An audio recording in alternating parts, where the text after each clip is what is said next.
गौतम सिंह ने गुरु पर गोली चला दी और गोली सीधे गुरु को जा लगी। यह देखकर रूहानी फूट फूट कर रोने लगी। गुरु के पिता नागेश्वर चौधरी हाथ जोड़कर गौतम सिंह से कहने लगे कि गौतम, मेरे बेटे पर गोली मत चलाओ, वह अभी बहुत नादान है। लेकिन गौतम सिंह ने उनकी एक नहीं सुनी और बेरहमी से गुरु पर गोली चला दी। गुरु बुरी तरह घायल होकर जमीन पर गिर पड़ा। गुरु को पहले ही जेल भेज दिया गया था, लेकिन वह वहां से फरार होकर भाग निकला। यह खबर मिलते ही गौतम सिंह सीधे पुलिस थाने पहुंचा और इंस्पेक्टर से कहा कि जहां भी गुरु दिखाई दे उसका तुरंत एनकाउंटर कर दिया जाए। गौतम सिंह एक बहुत बड़ा नेता था, इसलिए पुलिस पर उसका पूरा दबदबा था और गुरु को मारने की पूरी साजिश रच ली गई। गौतम सिंह रूहानी को अपनी पत्नी बनाना चाहता था क्योंकि वह उससे प्यार करने लगा था। जैसे ही यह बात नागेश्वर चौधरी को पता चली तो उन्होंने गुस्से में कहा कि गौतम सिंह, अगर मेरे बेटे को कुछ हो गया तो तेरा बचना नामुमकिन होगा। अगर मेरा बेटा बच गया तो वह तुझसे हर वार का हिसाब लेगा। मैं शेर हूं और मेरा बेटा भी शेर है। यह सुनकर घायल गुरु अपने पिता से बोला कि पापा, आप हिम्मत मत हारिए, मैं बहुत जल्द गौतम सिंह का अंत करूंगा। गुरु को गोली गहराई तक लगी थी, लेकिन रूहानी एक डॉक्टर थी, इसलिए उसने अपने पति गुरु का इलाज शुरू कर दिया और उसे बचाने की पूरी कोशिश करने लगी। उधर गौतम सिंह ने अपने 4-5 आदमियों को आदेश दिया कि रूहानी को तुरंत मेरी हवेली लेकर आओ, मैं उसी से शादी करूंगा। इसी बीच गुरु की मामी भी अपना पक्ष बदल चुकी थीं और अब वह गौतम सिंह का साथ देने लगी थी। तभी तेजस्वी एक बड़े वकील को लेकर हवेली पहुंची और बोली कि अंकल, हम गुरु को जरूर बचाएंगे। लेकिन सच्चाई यह थी कि गुरु पहले ही जेल से फरार हो चुका था। तेजस्वी भी अपने भाई गौतम सिंह के लिए एक बहुत बड़ी चाल चल रही थी, क्योंकि गौतम सिन्हा उसका भाई था। अब कहानी ऐसे मोड़ पर पहुंच चुकी थी जहां हर तरफ साजिश, धोखा और दुश्मनी का खेल शुरू हो चुका था। आगे क्या होगा, यह जानने के लिए कहानी का अगला भाग जरूर पढ़िए। गुरु की हालत हर पल बिगड़ती जा रही थी, लेकिन रूहानी ने हार नहीं मानी। उसने पूरी रात ऑपरेशन किया और आखिरकार गुरु की जान बचा ली। जैसे ही गुरु को होश आया, उसने सबसे पहले अपने पिता नागेश्वर चौधरी का हाथ पकड़ा और कहा कि पापा, अब वक्त आ गया है, अब गौतम सिंह की हर साजिश का अंत होगा। उधर गौतम सिंह अपनी हवेली में बैठा जश्न मना रहा था। उसे पूरा यकीन था कि अब गुरु ज्यादा दिनों तक जिंदा नहीं रहेगा। तभी उसके आदमी ने आकर खबर दी कि मालिक गुरु बच गया है और रूहानी ने उसका इलाज कर दिया है। यह सुनते ही गौतम सिंह का गुस्सा 7वें आसमान पर पहुंच गया। उसने अपनी मेज पर रखा गिलास फेंक दिया और चिल्लाकर बोला कि अगर गुरु जिंदा है तो आज की रात उसके परिवार की आखिरी रात होगी। गौतम सिंह ने अपने सभी गुंडों को बुलाया और आदेश दिया कि किसी भी कीमत पर रूहानी को पकड़कर मेरी हवेली लेकर आओ। जो भी मेरे रास्ते में आए उसे जिंदा मत छोड़ना। उधर तेजस्वी चुपचाप सारी बातें सुन रही थी। वह बाहर से अपने भाई का साथ दे रही थी, लेकिन उसके मन में एक अलग ही योजना चल रही थी। उसने तुरंत एक गुप्त संदेश गुरु तक पहुंचा दिया कि आज रात गौतम सिंह बहुत बड़ा हमला करने वाला है, सावधान रहना। रात होते ही दर्जनों गाड़ियों का काफिला नागेश्वर चौधरी की हवेली की तरफ बढ़ने लगा। चारों तरफ गोलियों की आवाज गूंजने लगी। गुरु घायल होने के बावजूद हाथ में बंदूक लेकर अपने परिवार की रक्षा के लिए खड़ा हो गया।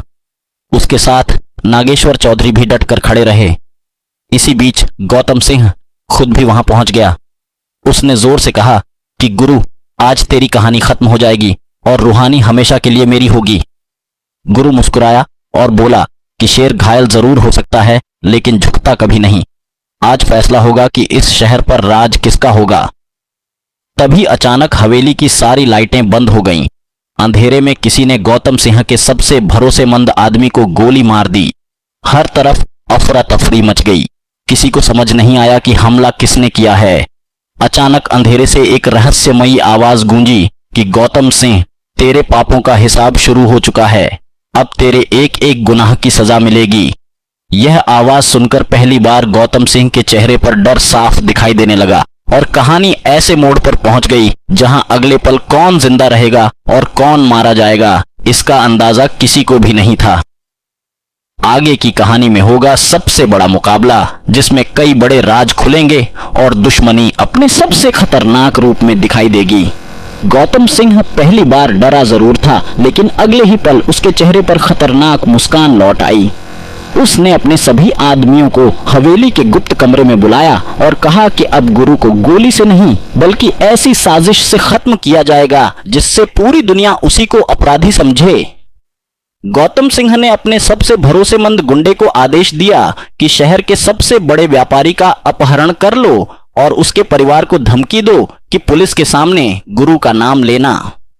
अगर किसी ने सच्चाई बताई तो पूरे परिवार को खत्म कर दिया जाएगा। गुंडों ने उसी रात इस खतरनाक योजना को अंजाम दे दिया। इसके बाद गौतम सिंह ने एक और चाल चली। उसने पुलिस के कुछ भ्रष्ट अधिकारियों को करोड़ों रुपए देकर अपने पक्ष में कर लिया। नकली सबूत तैयार किए गए, गुरु की तस्वीरों के साथ फर्जी वीडियो बनाए गए और ऐसा दिखाया गया जैसे शहर में होने वाले हर बड़े अपराध के पीछे गुरु का ही हाथ हो। उधर रूहानी गुरु का इलाज कर रही थी, लेकिन उसे महसूस हो रहा था कि दुश्मन कोई बहुत बड़ी तैयारी कर चुका है। उसने गुरु से कहा कि अब हमें हर कदम बहुत सोच समझकर उठाना होगा, क्योंकि गौतम सिंह सामने से नहीं बल्कि पीछे से वार करेगा। इसी बीच गुरु की मामी ने भी विश्वासघात कर दिया। उसने चुपके से गौतम सिंह को हवेली का गुप्त रास्ता बता दिया, जिससे उसके आदमी बिना किसी को खबर लगे अंदर पहुंच सकते थे। आधी रात होते ही गौतम सिंह के हथियार बंद गुंडे उस गुप्त रास्ते से हवेली में घुस गए। उनका इरादा गुरु को जिंदा पकड़ने का था, लेकिन जैसे ही वे अंदर पहुंचे, गुरु पहले से तैयार खड़ा था। दोनों तरफ से जबरदस्त गोलियां चलने लगीं और पूरी हवेली युद्ध का मैदान बन गई। उसी समय गौतम सिंह ने अपनी सबसे खतरनाक चाल चली। उसने रूहानी का अपहरण करवा लिया और उसे अपनी हवेली के तहखाने में कैद कर दिया। उसने रूहानी से कहा कि अगर गुरु खुद चलकर मेरे सामने नहीं आया तो कल सुबह उसकी आंखों के सामने उसके पूरे परिवार को खत्म कर दिया जाएगा। जब गुरु को रूहानी के अपहरण की खबर मिली तो उसकी आंखों में गुस्से की आग जल उठी। उसने अपने पिता नागेश्वर चौधरी से कहा कि अब यह लड़ाई सिर्फ दुश्मनी की नहीं रही, अब यह मेरे परिवार और मेरे प्यार की लड़ाई है। अब गौतम सिंह का अंत तय है। लेकिन उसी समय एक और चौंकाने वाली खबर सामने आई।